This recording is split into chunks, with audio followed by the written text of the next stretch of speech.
Hai guys, selamat berjumpa kembali di channel populer viral yang keren ini. Sebelum mengikuti kelanjutan kisah Chen Ping yang semakin mendebarkan ini, mohon bantuan Anda untuk subscribe, like dan share video-video yang ada di channel ini ya. Dan jika Anda memiliki saran, usulan atau masukan untuk channel ini, mohon dituliskan di kolom komentar. Perintah Kaisar Naga bab 2937, 2938 dan 2939. Pengawal Chang. Kultivator iblis itu berteriak saat melihat temannya dicambuk sampai mati oleh Chen Ping. Tapi Lao Sun dan yang lainnya bangkit untuk menyerang, tanpa memberi kesempatan kepada kultivator iblis untuk bernapas. Chen Ping melihat cambuk ajaib di tangannya, dengan senyum di wajahnya, dia bergumam, benda ini sangat bagus untuk melawan kultivator iblis. Mundur, biar aku yang mengurus orang ini. Chen Ping mengambil cambuk ajaib, dan seketika itu juga melompat, kemudian mengayunkan cambuk itu ke arah kultivator iblis itu. Terlihat aura secepat kilat, bergegas melesat seperti pisau tajam. Melihat ini, Lao Sun dan yang lainnya segera mundur. Kultivator iblis itu memandang Chen Ping, dengan sangat marah, lalu mengayunkan telapak tangannya, dan tiba-tiba seekor naga api muncul seketika, meraung ke arah Chen Ping. Tetapi pada saat yang sama, cambuk ajaib Chen Ping menyentuh naga api itu. Suara guntur bergema di seluruh lapangan salju. Naga api runtuh dalam sekejap, dan cambuk ajaib Chen Ping muncul di depan kultivator iblis itu dan menyeretnya ke dalam api. Plak, dengan suara garing, api pada cambuk ajaib langsung berubah menjadi lautan api, mengelilingi si penyihir. Dan kobaran api itu membumbung ke langit naik. Menghadapi api paling murni dari ras iblis, kultivator iblis ini tidak memiliki kemampuan untuk melawan. Sebelumnya dia diserang oleh Lao Sun dan yang lainnya, dan kini dicambuk oleh Chen Ping. Kultivator iblis ini merasakan yang tiada akhir. Dan ketakutan yang ekstrim itu membuatnya tidak bisa mengerahkan kemampuan terkuatnya. Kalau itu tidak terjadi, kemungkinan cambuk Chen Ping tidak akan bisa membunuhnya dengan mudah. Di tengah kobaran api, kultivator iblis meratap, dan akhirnya berubah menjadi abu, terbang dan menghilang tanpa bekas. Semua orang memandang Chen Ping dengan perasaan sangat terkejut. Dengan satu kali cambuk, seorang biksu kelas 8 dari alam tubuh komposit terbunuh. Cambuk ajaib, dan lonceng naga. Manakah yang bukan merupakan senjata ajaib tiada tanding? Jika ini adalah orang lain, dan dia memiliki harta karun seperti itu, dia bisa mati karena gembira. Tapi sekarang Chen Ping sebenarnya memiliki dua keping senjata itu, dan kedua keping ini belum tentu semuanya milik Chen Ping. Seorang kultivator kecil dari peringkat ketiga alam komposit memiliki dua jenis harta karun. Tapi Lao Sun dan yang lainnya juga tidak tahu bahwa pedang pembunuh naga yang ada di tangan Chen Ping juga merupakan senjata ajaib, terutama roh pedang Zhongli. Jika Zhongli pulih seperti semula, kekuatan pedang pembunuh naga bisa berlipat ganda. Ada juga God King Bow, jika Chen Ping masih memiliki God King Bow di tangannya, mungkin dia bisa melawan Linglong itu. Jika Chen Ping mengeluarkan semua senjata ajaib ini, Lao Sun dan yang lainnya mungkin akan sangat iri sehingga mereka tidak ingin hidup. Ayo pergi, sekarang kita perlu menemukan tempat yang aman untuk memulihkan tenaga, kata Chen Ping kepada beberapa orang yang masih shock. Lao Sun dan yang lainnya mengangguk, lalu segera pergi bersama Chen Ping. Mereka harus meninggalkan daerah ini secepat mungkin, atau mereka akan ditemukan kembali oleh iblis, dan mereka akan benar-benar mati. Saat Chen Ping dan yang lainnya melarikan diri dengan cepat, tiba-tiba ada beberapa aura menakutkan datang ke arah mereka dari jauh dan dekat. Kali ini, Chen Ping dan semuanya mengerutkan kening. Sudah berakhir, sudah berakhir. Apakah para pembudidaya iblis ini tidak ada habisnya? Ji Yun sedang terluka parah, dan jika dia bertemu dengan seorang kultivator iblis lagi saat ini, dia pasti akan mati. Sial, kapan begitu banyak pembudidaya iblis muncul di ujung utara ini? Orang-orang ini seharusnya sudah punah sejak lama. Tapi mengapa mereka semua masih hidup dan sangat kuat? Sial, saya datang ke ujung utara ini untuk mencari harta karun. Tetapi alih-alih menemukan harta karun itu, tapi bahkan nyawa saya terancam di sini. Chen Ping menahan napas, memusatkan perhatiannya, memadatkan kekuatan kesadarannya hingga batas maksimal. Segera, setelah itu, senyum muncul di wajah Chen Ping, dan dia berkata kepada semua orang, ini bukan kultivator iblis. Mereka datang ke sini untuk menyelamatkan kita. Lalu dengan cepat Chen Ping memimpin beberapa orang menuju aura itu. Ketika mereka melihat sosok itu, semua orang menghela nafas lega. Chen Ping, Gao Qilan berteriak keras pada Chen Ping, lalu segera berlari. Di belakang Gao Qilan, ada beberapa master penjaga keluarga Gao, semuanya berada di peringkat ke-8 atau ke-9 dari alam tubuh bugar. Terlihat bahwa kekuatan keluarga Gao tidak bisa diremehkan. Apakah kamu baik-baik saja? Setelah Xiaoji berlari kembali dan menceritakan apa yang terjadi padamu, kakakku memintaku untuk membawa beberapa orang untuk menyelamatkanmu, kata Gao Qilan. Tidak apa-apa, aku hanya terluka sedikit, kata Chen Ping sambil menggelengkan kepalanya. Kamu ikut aku kembali ke rumah keluarga Gaoku dulu, nanti setelah kesehatanmu pulih kita bicarakan lagi tentang mencari harta karun itu. Sekarang ini, banyak sekali orang yang telah terbunuh karena mencari harta karun itu. Dengan kondisi Anda yang sedang terluka seperti ini, sangat berbahaya untuk melanjutkan pencarian harta karun. Gao Qilan membujuk Chen Ping. Chen Ping mengangguk, meskipun dia benar-benar ingin menemukan harta karun yang sebenarnya dan mendapatkan pil jiwa es sesegera mungkin. Tetapi situasi saat ini tidak memungkinkan dia untuk menemukannya lagi. Selain itu, Huo Feng dan Yu Jiameng masih berada di rumah Gao, dan Chen Ping ingin sekali segera bertemu dengan mereka. Lao Sun dan yang lainnya juga tahu bahwa tidak cocok bagi mereka untuk berjalan di ujung utara, jadi mereka juga setuju untuk pergi ke rumah Gao. Segera semua orang berangkat dan pergi ke rumah Gao. Dan Linglong, yang diteleportasi, dia juga telah tiba kembali di tempat Chen Ping bertarung melawan pengawal Chang dan temannya. Melihat jejak pertempuran di tanah dan pecahan pagoda, Linglong mengerutkan kening. Senjata ajaib pengawal Chang rusak, master macam apa yang dia hadapi? Linglong tidak tahu, bahwa pengawal Chang dan temannya dibunuh oleh Chen Ping dan kawan-kawan. Bahkan pagoda itu juga dihancurkan oleh Chen Ping.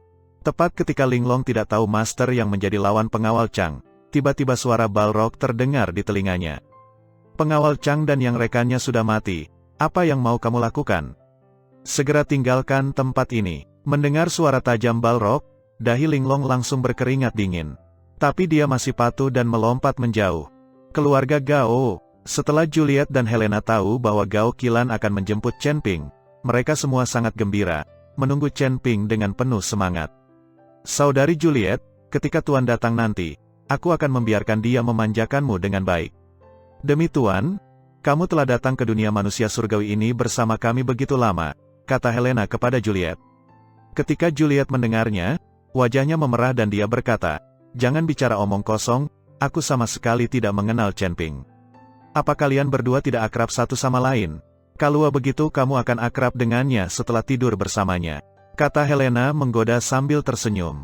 Kamu juga mengatakan bahwa pacar Tuan yang asli yaitu Yuki belum pernah tidur dengan Chen Ping, dan kamu telah mendahuluinya tidur dengan Chen Ping, kata Yu Jiameng. Hahaha, kakak Yuki butuh mak comblang untuk menikah, kita tidak butuh. Helena tertawa renyah. Setelah itu, terlihat Chen Ping dan yang lainnya muncul.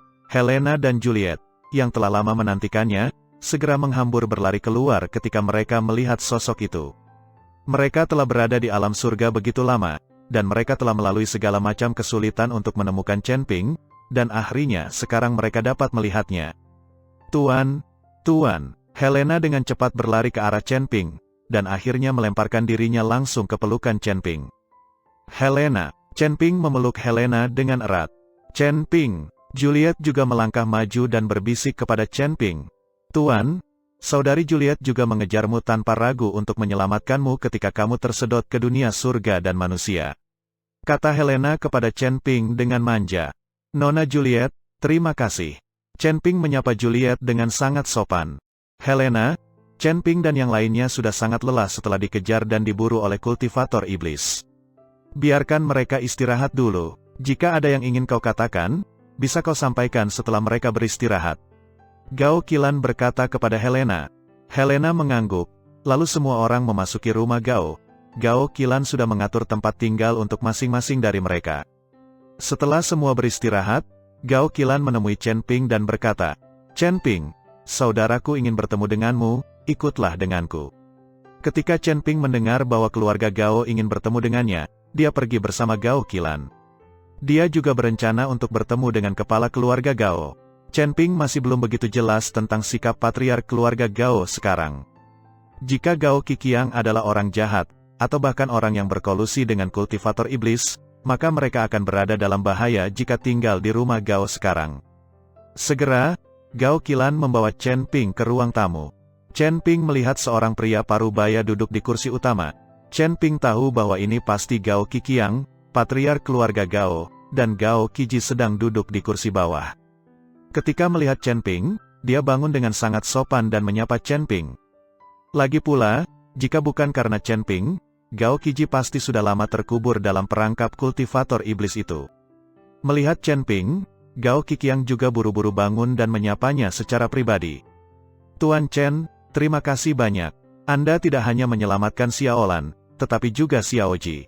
Sangat sulit bagi kami untuk membalas kebaikan Anda kepada keluarga Gao kami. Gao Qiqiang sama sekali tidak bertindak seperti seorang patriark, tetapi dia bersikap dengan sangat baik. Kesan pertama ini membuat Chen Ping sangat nyaman. Patriark Gao, tidak dapat dihindari bahwa akan ada kesulitan di luar. Adalah normal bagi para biksu untuk saling membantu, kata Chen Ping dengan senyum tipis. Tuan Chen, silakan duduk. Gao Qiqiang memberi isyarat kepada Chen Ping untuk duduk, lalu dia kembali ke tempat duduknya. Setelah duduk, Gao Qiqiang bertepuk tangan, dan segera seseorang membawa pelat tembaga yang sangat halus, dan di atas pelat tembaga, ada sepotong pecahan jiwa es yang jernih bersinar dengan cahaya redup. Tuan Chen, Anda tahu bahwa ada banyak pecahan jiwa es di ujung utara ini, tetapi benda-benda ini sangat sulit ditemukan. Namun, pecahan jiwa es ini sangat membantu untuk kultivasi dan pemulihan kekuatan spiritual. Anda telah menyelamatkan adik laki-laki dan perempuan saya, dan keluarga Gao saya tidak bisa membalas kebaikan Anda. Saya hanya bisa memberi Anda pecahan jiwa es ini, saya harap Anda tidak menolaknya. Gao Qiqiang berkata dengan sangat tulus. Melihat pecahan jiwa es, Chen Ping juga sedikit terkejut. Dia tidak menyangka Gao Qiqiang akan memberinya barang yang begitu berharga. Patriark Gao, benda ini terlalu berharga. Saya tidak bisa menerimanya. Selain itu, Nona Gao menyelamatkan kedua teman saya dan membiarkan mereka tinggal di sini dengan tenang. Saya sudah sangat berterima kasih. Chen Ping sangat berterima kasih kepada Gao Qilan karena telah menyelamatkan Helena dan Juliet dan mengatur mereka untuk tinggal di kamarnya. Tuan Chen, saya mendengar bahwa kedua gadis itu adalah orang dekat Anda, dan saudara laki-laki kedua saya hampir melakukan kesalahan besar. Tapi saya sudah memberinya pelajaran. Saya harap Tuan Chen bisa menerima pecahan jiwa es ini, kata Gao Qiqiang. Melihat Gao Qiqiang begitu gigih, Chen Ping tidak punya pilihan selain menerima pecahan jiwa es tersebut. Setelah Chen Ping menerima pecahan jiwa es itu, Gao Qiqiang tersenyum, lalu melambaikan tangannya dan berkata, Xiaolan, Xiaoji, kamu keluar. Ada yang ingin aku bicarakan dengan Tuan Chen. Gao Qilan dan Gao Qiji mengangguk, lalu berjalan keluar. Chen Ping tampak bingung, tidak mengerti apa yang akan dikatakan Gao Qiqiang kepadanya. Tepat setelah Gao Qilan dan Gao Qiji pergi, Gao Qiqiang tiba-tiba mengeluarkan aura dan langsung menyelimuti Chen Ping. Aura ini sangat mendominasi, dan langsung menyelimuti Chen Ping dalam sekejap. Chen Ping tidak menyangka bahwa Gao Qiqiang tiba-tiba akan menyerangnya. Alisnya berkerut, dan kekuatan tiga klan di tubuhnya meletus seketika. Segera setelah itu, kesadaran ilahi besar lainnya dengan sangat kuat mengebor tubuh Chen Ping, seolah-olah ingin menyelidiki semua rahasia Chen Ping.